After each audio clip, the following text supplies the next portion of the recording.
Hey everyone, thanks again for joining me in another video here, another segment of my top 50 favorite board games of all time. These are games number 15 up to number 11. Super close to my top 10 favorite games of all time. And spoilers, I did get a couple of the other members of Talking Cardboard to join me for our top 10 favorite games. So it won't just be me for the next couple segments coming up. We will be pumping those out later this week and into next weekend. So stay tuned for those very soon. But without further ado, let's get into today's segment of games number 15 up to number 11.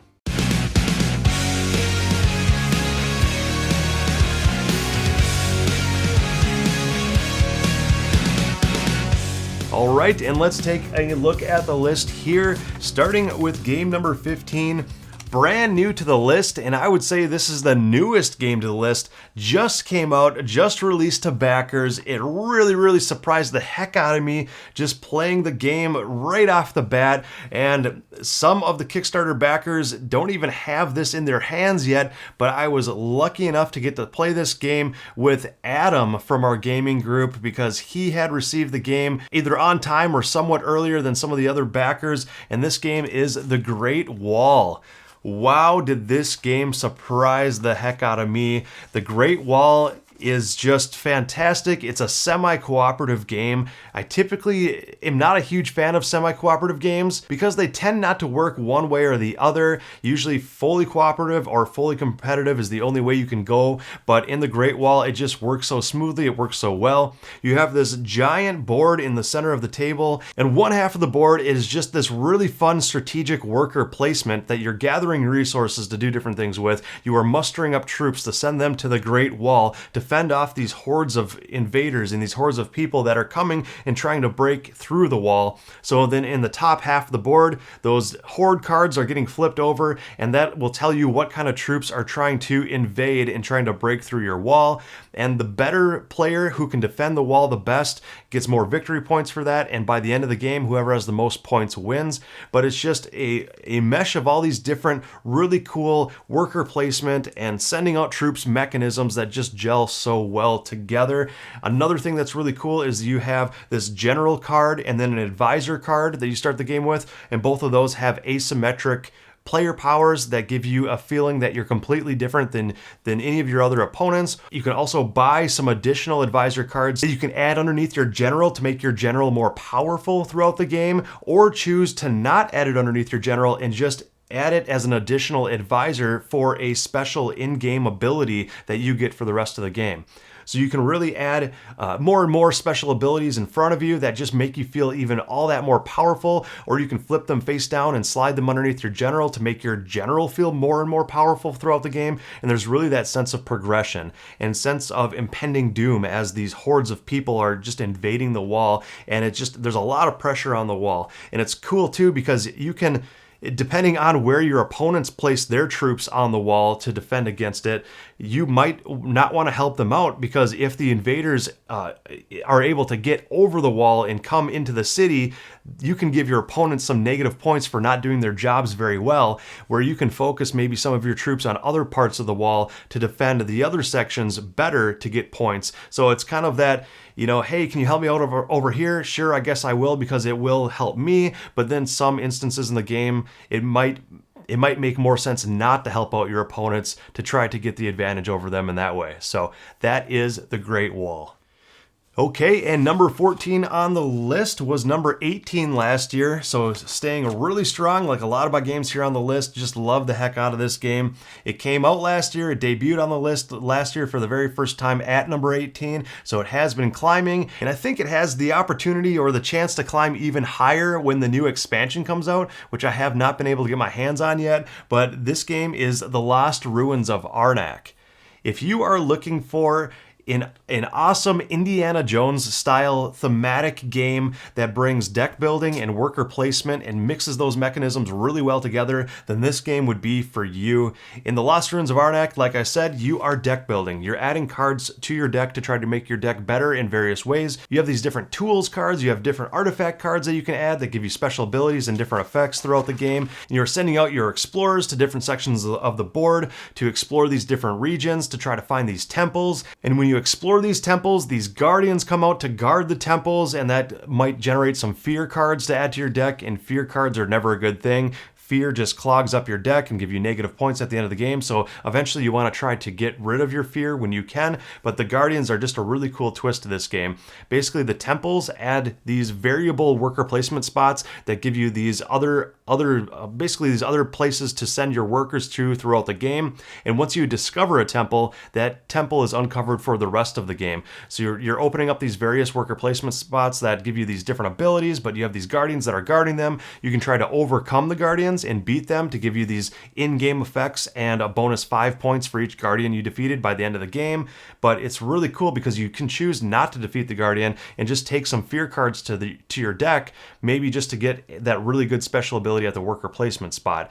You have a research track that you're trying to go up. The research track is difficult to go up, and I know in the expansion it'll have some variable research tracks that might make it more difficult or more variable to try to go up as high as you can to get points that way also. But it's just a really cool meshing of mechanisms that is kind of brand new to the hobby board gaming scene, where it's meshing the deck building with worker placement and having to play cards down to tell you which locations you can even send your workers. So the meshing and the gelling of those two mechanisms just work extremely well. It is a marriage of mechanisms that I really do love, and I've learned to really enjoy, and Lost Ruins of Arnak does it very well, so check it out.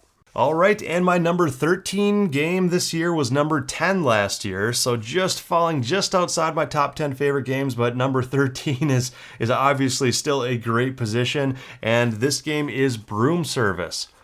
Broom Service, it's one of those games in a previous video that I had discussed maybe a year or two ago that is criminally underrated. I really think this game is underrated. I know it won plenty of awards when it first came out, but I really don't hear it being talked about as much as it should.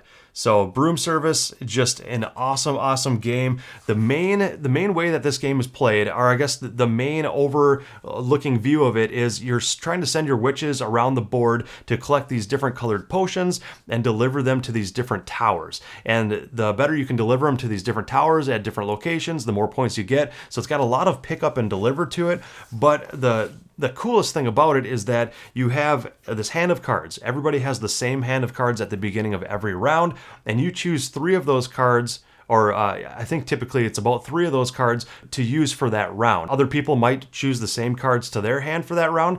Other people might choose different cards to use for that round, but every card has 2 different abilities on it. It has a cowardly action or a brave action on each one of the cards. The coolest part of this game is deciding which of those 2 actions you want to do, because if you choose to play a card down in front of you and choose to use its cowardly action, you automatically get to do that ability no matter what.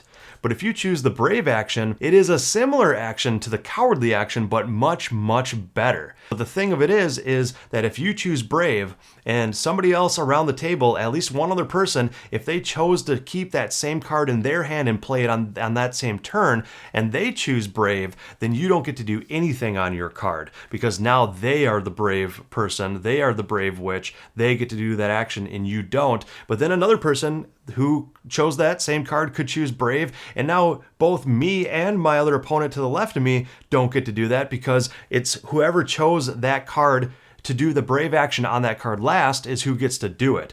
So it's really cool trying to decide, maybe I should just use the cowardly action so I automatically get to do something with this card, or do I risk it for a much better action on the card and choose brave, but then risk the possibility that somebody will steal that from me and I won't get to do anything on my turn for that card. So that is Broom Service, a fantastic game that I think if you like pick up and deliver with a little bit of push your luck and trying to decide between 2 actions per card, it's just a whole lot of fun. I think this game would be for you. All right, and my number 12 game of all time is another brand new game to the list, or I guess brand new game to me. This game came out years ago and it just got its second reprinting recently over the last year, so I didn't get to play it until the reprinting of the game, and I'm very glad that I picked it up, very glad that I tried it, and this game is Ginkopolis. Ginkopolis is awesome. I just love the heck out of this game. There's just so much going on. It is a heavier game than what looks to be on the surface. So it's one of those games that you really need to read through the rule book, really try to understand, take some time to hone in on the strategies in this game, and just really kind of trudge through it your first couple times to learn the intricacies of the game, because it is a heavier game than it appears to be. But once you learn the game in and out and you take some time to learn the strategies behind the game, it's very rewarding. It's a very fun and rewarding experience. So in Ginkopolis, you're building out these tiles on the board in front of you, on the table in front of you, and you have a hand of cards that you are drafting to your hand, and depending on what the card says that you play, that'll allow you to do different things. There are some cards that allow you to build tiles outward, so you're expanding out the village. There are some cards that allow you to build tiles on top of other tiles, and you're basically trying to build higher value tiles on other value tiles to get victory points that way. You're getting victory points, you're getting resources, you're getting various things when you're placing these tiles. And another thing that's really cool is that by the end of the game, whatever areas you control, you get points for those areas. And there's just a few really cool ways of scoring points, but it is complex. It is kind of like a 3D model once you build it up in the center of the board by the end of the game, by building out and building up and doing these various things, bumping people off these areas, trying to overtake areas for area control, mixed in with some card play and hand management. So this game is really fantastic. It's a little bit on the heavier side, but if that sounds interesting to you, if all the things I discussed sounds interesting, give it a shot. I think you would really enjoy it. Not a beginner game, but kind of not even really a next step, but as you're diving deeper into the hobby here, it's definitely a game to give a try, because I just love it that much. So that is Ginkopolis. All right, and the last game on the list today is game number 11. It was number 8 last year, so just fell out of the top 10, but this year it's just missing my top 10 favorite games of all time. So just fantastic. Really love it. One of the games that didn't really seem too appealing to me at first, but I got it from my wife as a Christmas present one year, I believe, or a birthday present, and we played it a couple times and just fell in love with it right away, and I haven't looked back since. I've loved the game ever since, and this game is Heaven and Ale. So in Heaven and Ale, the main core mechanism to this game I really do enjoy, where it's like this big rondel track of these different tiles around the board. You can send your person out as far as you want on the track to pick up a tile and place that tile onto your main player board, but you got to be careful, because if you jump too far ahead and you wanted a tile that maybe you skipped over, you can't go back. You have to continue going forward on the track until you get all the way around, and then a new round will begin. So, it's kind of one of those things where, do you want to go earlier on the track to pick up a tile to try to get as many of the really good tiles that you need as you can, or do you just kind of, that's kind of pushing your luck, or you just get exactly the tiles you want and maybe skip far ahead, skipping over some of the other tiles that might have been good for your player board. Choose your poison. Do you go slow? Do you go fast? Do you think your opponents will take the tile that you wanted? So you jump further ahead just to make sure you get one, or do you just kind of hold back a little bit and hope that your opponents don't take the tiles ahead of you that you really needed? And once you grab the tiles you're putting on your player board, there's a shaded side and a sunny side to your player board. On the shaded side, I'm not going to get into the intricacies, but when the shaded tiles are triggered later in the game, those will generate income for you. And when the sunny side tiles are triggered, those generate ingredients for you, because you're trying to gather ingredients to make beer. And the better you can gather those ingredients and the more income you can gather, and the way that whole engine works, the better you can do that and brew that beer the best, the more points you get at the end of the game. And that's pretty much the game in a nutshell. But it's very tight on the income and the resources in the game, and you just have to be very careful, because money is just so tight. You can't make a mistake, because if you do, that could set you back a couple turns. So that could be one of the turnoffs in this game, but it's also very rewarding as you start to learn the game more and you get better with managing your money in the game and managing the tiles that you need to get to try to bump those ingredients ahead to brew the best beer you can. So that is Heaven and Ale. Give it a try if you haven't yet, because I really do recommend it. All right, and that does it for today's list. That is it for now, until I am joined by a couple of the other members of Talking Cardboard for our top 10 favorite games of all time, at least for the 2021 edition. So I hope you've all been enjoying the list so far. Whew, I am done with the solo side of it. This is the last video segment that I will be in by myself until the other members join me. As always, I hope you all have been enjoying the list so far. If you have any comments you'd like to leave below with some of the games that you either agree with me on or some other games that are not on my list that are maybe some of your favorite games of all time, let me know below. If there are some games that I haven't tried yet that you recommend, I would definitely love to pick them up and give them a shot myself. So I really do appreciate comments below. As always, if you like the content here on the channel, consider subscribing. We really do appreciate it. It's what keeps us going. We hate to ask for it every time, but you know how that goes. We just really do appreciate it. So until next time, until the next couple segments, you all have fun gaming.